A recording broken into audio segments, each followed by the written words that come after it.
Welcome to Lectio Divina Reflections, Wednesday of the 5th week of Easter. A reading from the Holy Gospel according to John. Jesus said to his disciples, "Remain in me as I remain in you. Just as a branch cannot bear fruit on its own unless it remains on the vine, so neither can you unless you remain in me.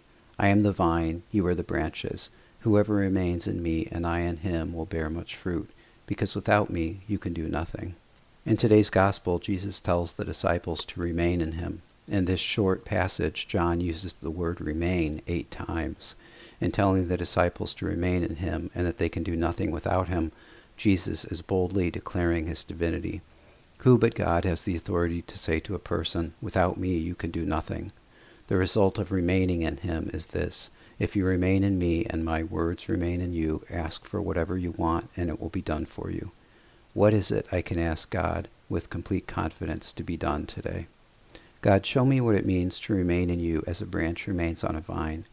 It makes me uncomfortable to hear that whatever does not bear fruit in me will be taken away.